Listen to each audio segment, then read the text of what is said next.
Right, I'm going to do an absolute classic dinner now. Now the night's got a bit darker, a bit cosy, comfort food. I'm going to roast off some sausages, which I'm going to do something really special with. And then I've got some root veg here. Carrot, swede, turnip, parsnip, 50% potatoes, Brussels sprouts, and a little bit of Savoy cabbage in there. So, you know, it's a real wonderful dish that can embrace all of those lovely winter veg. I'm just going to drain them. I've cooked those for about 15-20 minutes until cooked all the way through. In this pan, I want some olive oil, just a swig,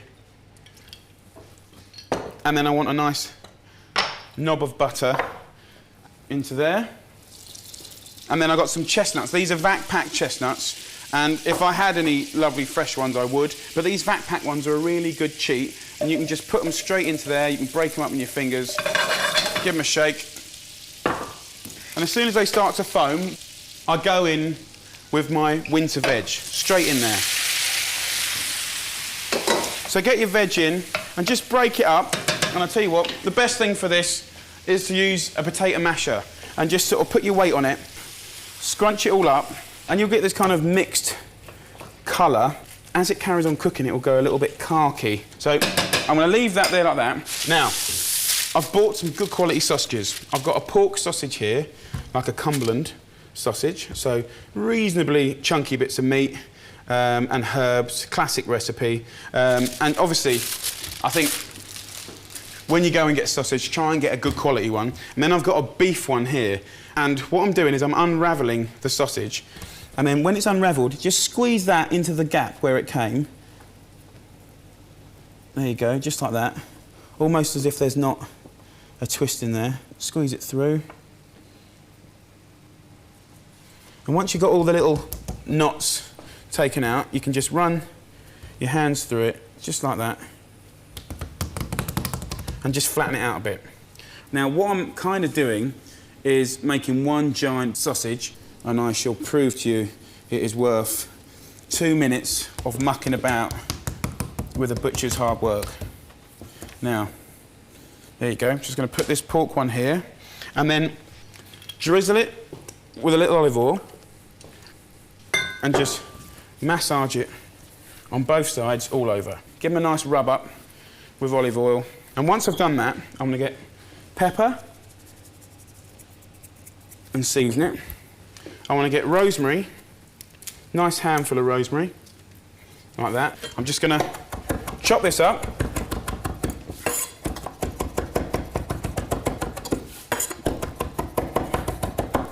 And then get my rosemary and sprinkle it all the way over. And then a classic Old English spice, nutmeg, which works really well with beef and pork.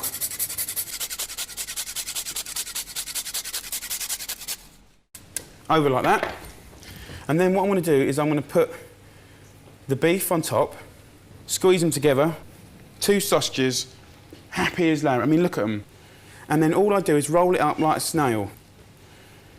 And all of a sudden, you know, we're making something really exciting, really interesting. Now let me get a skewer, and what I'll do is I'll just poke this through the sausage, through like that. Like a Catherine wheel, that's the nearest thing I can describe it. All the way through, and out the other side. Put that to one side. I've got 3 onions, and just finely slice them.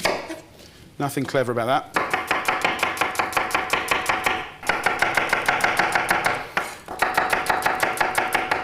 Now, with the onions, we're going to make the most incredible gravy. So in the oven, I've got it on about 220 Celsius, 430 Fahrenheit, and I've put a nice roasting tray in here to heat up. And I want to get some olive oil in here. Give it a shake.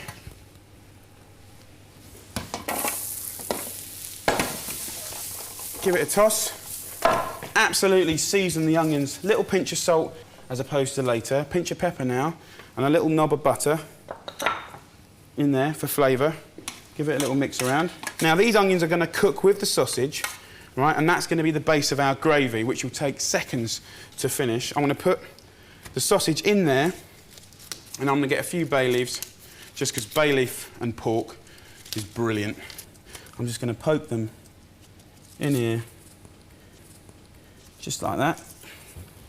And of course you don't eat the bay leaf, but by the time it's cooked and it's discoloured a little bit, it's done its work and perfumed it all beautifully. And that's it. Tiny drizzle of extra virgin. I'm going to put this now in an oven, hot oven, and then this is on a medium heat now. And what I'm going to do, if I just turn this over, if you look here, can you see it colouring there?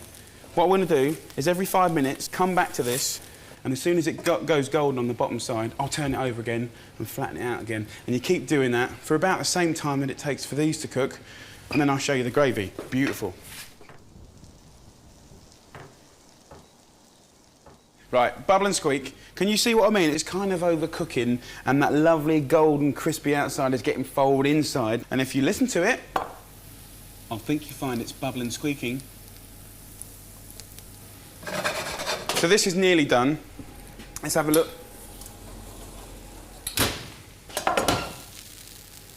Jamified, caramelised, beautiful onions.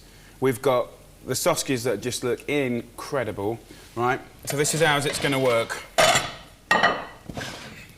Sausage and juice on here, right? Bubble.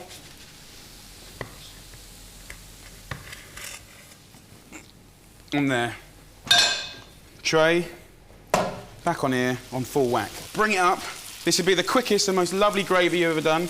A little dessert spoon of flour. Stir it in, and you go and buy cheap balsamic vinegar, and I want you to put about 1/4 of this bottle in there. Right? And then in with some vegetable stock or chicken stock. As soon as this has come to the boil and thickened, we're ready to go.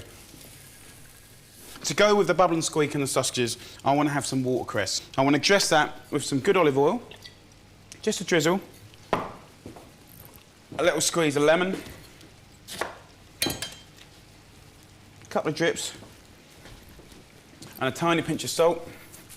And I'm just going to dress this up. Lovely, fresh, zingy watercress. Lovely, beautiful, intense bubble and squeak. And then all I do is pour this gravy, pour that into my bowl. Beautiful. And all I do is take this out,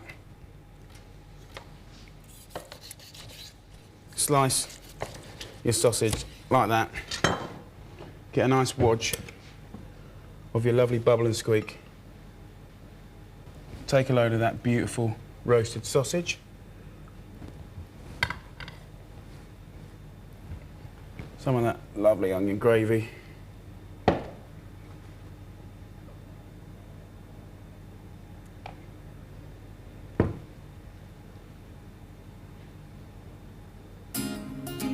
Nice.